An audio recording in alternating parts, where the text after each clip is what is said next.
Welcome to the Blair Better Health Project, a part of Blair DS Counseling. I'm Cyrus, a licensed mental health counselor based in New York, also licensed to practice mental health in New Jersey, Florida, and Massachusetts. Thank you for joining me. Before we begin, I'd like to share an important disclaimer. The information provided in this podcast is for educational and informational purposes only.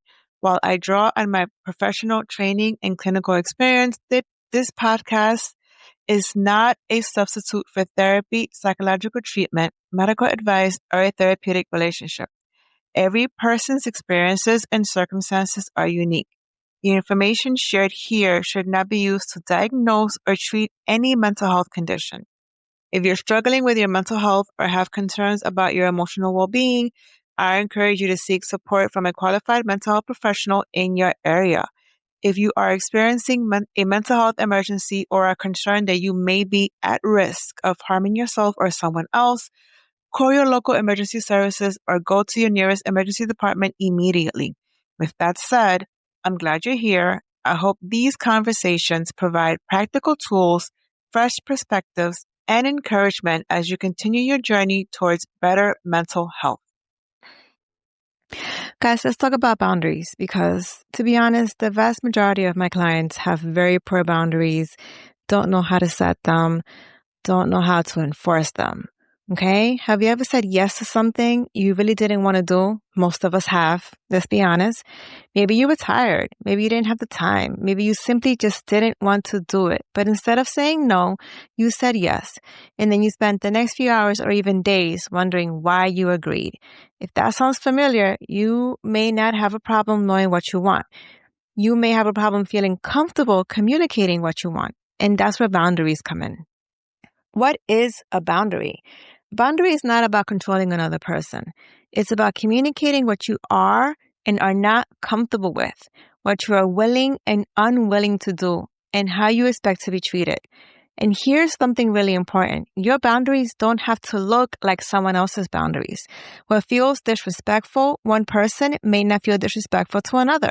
What one person is comfortable tolerating may be completely acceptable or unacceptable to someone else.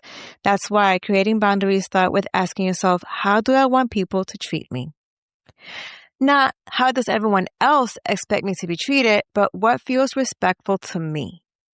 Start with yourself. Take a moment and think about the people in your life, your family, your friends, your coworkers, your partners, even your acquaintances. Now, ask yourself, how do I want this person to speak to me? How do I want them to communicate with me? What am I willing to discuss? How much time am I willing to give? What behavior will I accept? What behavior will I not accept? And here's where it gets interesting. Your answers may be different for different people. Your answers may be different on different days. You might be comfortable with a close friend calling you spontaneously, but may not want a coworker calling you after work. You may be willing to have a difficult conversation with your partner, but you may decide that you're not doing an argument with a family member who repeatedly disrespects you. This is okay because boundaries are personal. I don't need to add anything else. Learning to say no. Now let's talk about one of the hardest boundaries for many people. No. No is a complete sentence, but for some of us, saying no doesn't feel complete. We feel like we have to explain. I can't because, I'm sorry, but, I would, but, the reason I can't is. And sometimes we give so much information that we've accidentally turned our boundary into a negotiation. Here's something to practice. No. Pause. That's it. You don't necessarily need to add anything. You don't owe everyone an explanation. Think about this. If you say, no, I can't, and someone responds, why not? You may immediately feel pressure to defend your decision, but someone asking you for a reason doesn't automatically mean you're required to provide one. You can say, because I don't want to, or I'm not available. Or simply, that doesn't work for me, and then stop. You don't have to fill the silence, you don't have to make your answer more acceptable, and you don't have to convince someone that your boundary is reasonable. Practice the pause. Here's a really useful skill. Don't answer immediately. If someone asks you to do something, instead of automatically saying yes, try, let me think about it, or I'll get back to you. That little pause gives you an opportunity to ask yourself, Do I actually want to do this? Do I have the capacity to do this? Am I saying yes because I want to or because I feel guilty saying no? That's an important distinction because sometimes yes isn't really yes. It's I'm afraid of what will happen if I say no. The guilt that comes with boundaries. And here's the part nobody always talks about. Setting a boundary may make you feel guilty, but feeling guilty doesn't necessarily mean you've done something wrong. Sometimes guilt simply means I'm doing something I'm not used to doing. If you spend years making other people comfortable, prioritizing everyone else's needs, or explaining yourself whenever you say no, then setting boundaries may feel uncomfortable at first. That doesn't mean that the boundary is wrong. It may simply mean you're learning something new. Your boundary is also about consequences. There's another important part about boundaries.